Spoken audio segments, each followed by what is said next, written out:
It doesn't want to go, it doesn't want to invite God in, but it explains how diseases work in the body. And I think, maybe other than Bob and maybe a few other people, Bob Larson and a few other people around the world, I've been exposed to a lot of demonology, and so the same way demon spirits come into the body and want you to surrender your will to do certain things and to try and take control of areas in your life where that you become addicted or you just have vices that's really, really hard to get rid of. These are demon spirits, but sickness is the same way. Like there's no getting rid of cancer. There's no radiation. Radiation just, what it does is it just kills the cancer cells, but it doesn't do away with the root problem, because there's a metabolic imbalance in your body somewhere that is causing it. It's called epigenetics. Your epigenetics is not allowing your body to fight.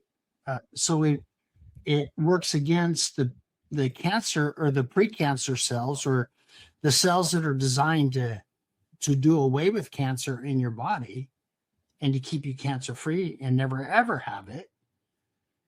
Or there's something wrong with your DNA where it allows tumors to form and different things in your body.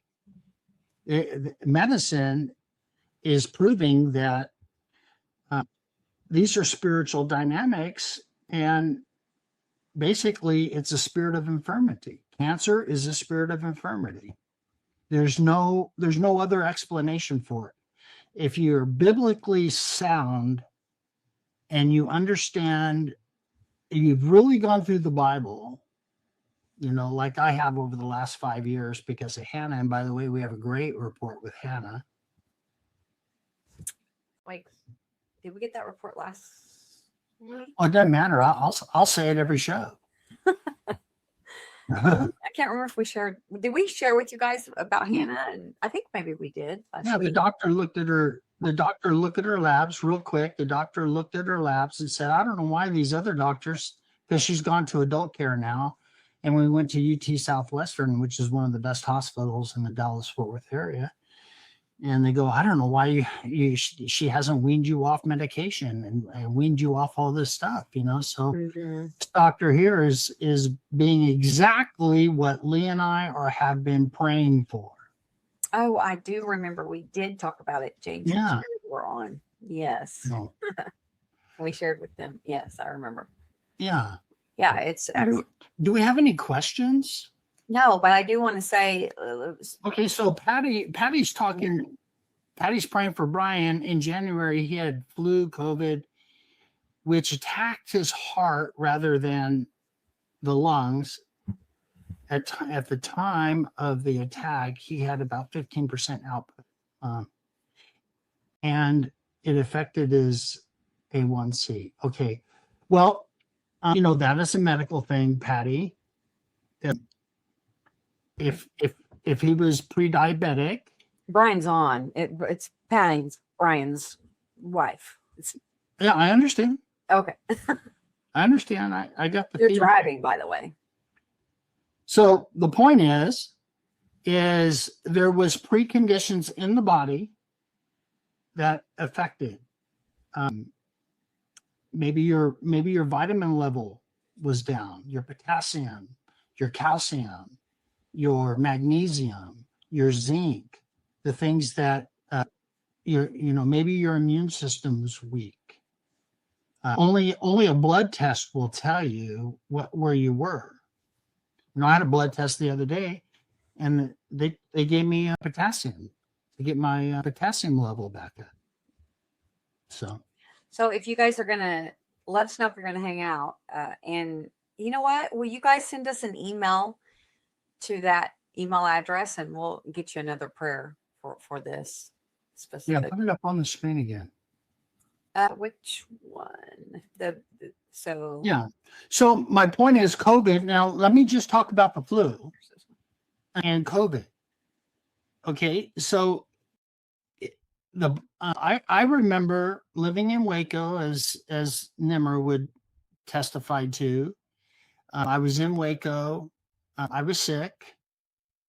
I had already thrown up once, and I had gone to the bathroom to throw up a second time. And Jesus spoke to me, and he said, "Do you like throwing up?" I said, "No."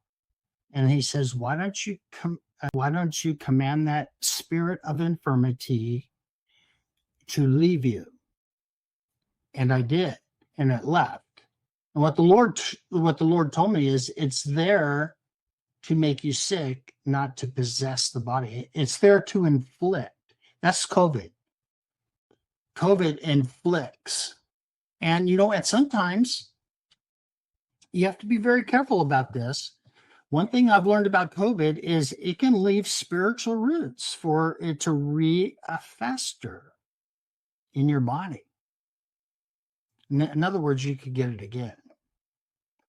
So what you want to do is you want to renounce and break all curses, and if there's any type of damage done in the body, but we'll get to that. We're gonna tonight and next week, we're gonna do a general curse breaking, abbreviated curse breaking prayer tonight, and then we're going to do a healing prayer, breaking curses and doing healing, and you'll be able to put inside each blank.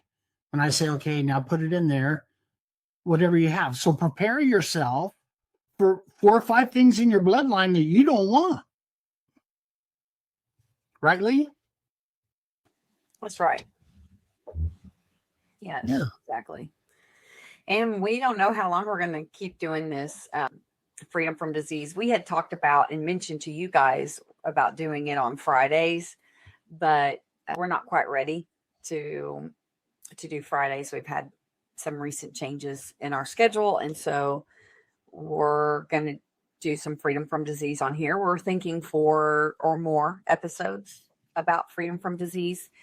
So we'll see how that rolls out. We're just letting the Lord let us know how he wants to, just letting him take the lead. Yeah. If you guys are getting healed and, you're interested in the subject, we'll continue. If you guys are wanting to go back to some spiritual warfare, I mean, this is spiritual warfare, but more like discussions on the fallen. And Well, we want to be relevant. And what That's- God has given us is he's allowed me to be pretty much the forerunner in fallen angels and how to deal with them. And now he had me write this series on freedom from disease, and basically putting the Bible to science. That's what the book really does. It puts the Bible to science. But you know what? well, real quick, Keisha is saying, I love your books too, especially Freedom from Disease. Oh, nice. That tells me you must have got the big book. It's really absolutely amazing. Have I read the introduction on this? You want to read the introduction? Yeah. How long is it? About 12 pages. Oh, this is not. No, 12 pages. Took me a minute. 22 points. Yeah. 12 pages. How about I just do this? I'll read the subtitles in the introduction. Okay, so it says, the weapon of curses and the legal rights of darkness. This is just the introduction. Gateways and strongholds of infirmities and damaged emotions. Hey, just to interrupt real quick. Okay. T.L. Osborne was really big on this spirit of infirmity stuff.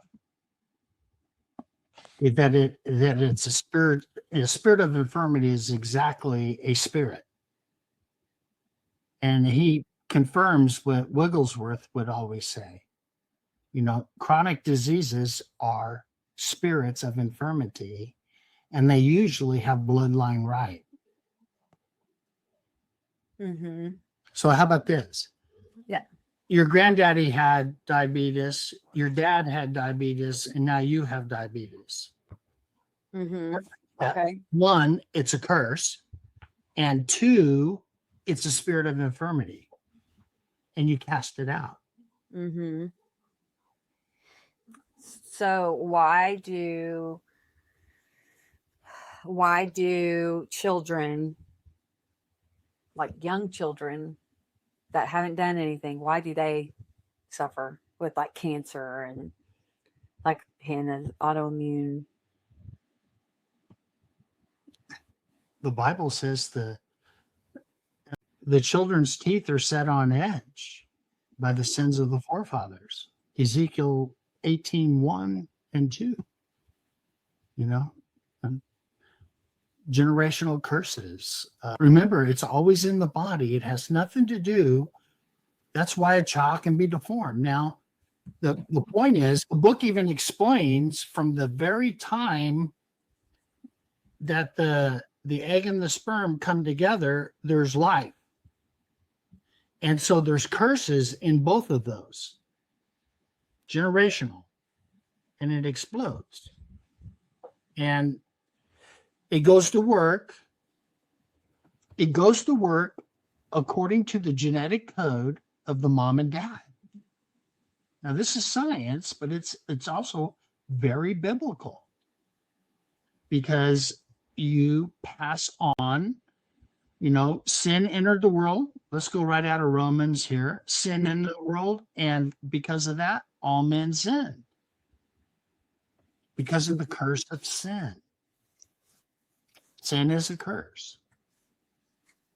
Now, it can lead to spiritual or physical problems or even mental problems.